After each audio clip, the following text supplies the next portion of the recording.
এই অংশটুকু যুবক যুবতীরা খুব ভালো করে শুনেন। বাংলাদেশে পিছন থেকে একটা নতুন সমস্যা রাইজ করতেছে। সমস্যাটা হচ্ছে, এমনিতেই আমাদের ছেলে মেয়েদের মধ্যে হারাম সম্পর্ক ছিল। এর স্কুলে কলেজে বিশ্ববিদ্যালয়ে যাচ্ছে, ফ্রি মিক্সিংয়ে পড়াশোনা করছে, বাসায় পর্ন দেখছে, ওখানে গিয়ে মেয়ের সাথে হারাম সম্পর্ক হচ্ছে, তারপরে প্রেমের সম্পর্কের নামে জেনা হয়ে যাচ্ছে, জেনা হওয়ার পরে ছেঁকা খেয়ে মাদক, তারপরে গান বাজনা বাদ্যযন্ত্র ইত্যাদি ইত্যাদি, জীবনটা শেষ। এদিকে ওই ব্যভিচারী মেয়েরা কারো কারো ঘরে যাচ্ছে, ওদেরকে নিয়ে আপনারা আবার সংসার করতেছি। এই হচ্ছে না সিচুয়েশন।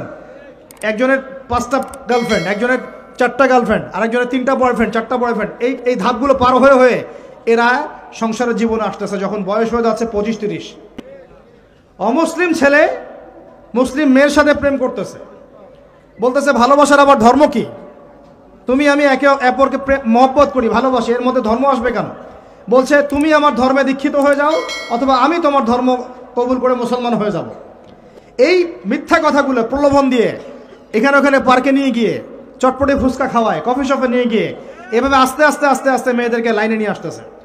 এখন কথা হচ্ছে, আমরা যদি আমাদের বোনদের ইজ্জতকে বাঁচাইতে চাই, এই বিষয়টা সম্পর্কে সচেতন থাকতে হবে।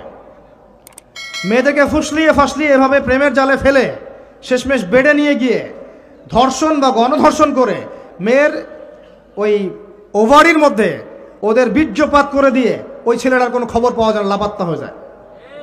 কোনো কোনো ক্ষেত্রে টাকার বিনিময়ে মেয়েদেরকে পাচার করারও অভিযোগ পাওয়া গেছে। এবং এই কাজটার নাম তারা সংঘবদ্ধভাবে দিয়েছে, এর নাম নাকি লাভ জিহাদ। নাউজুবিল্লাহ।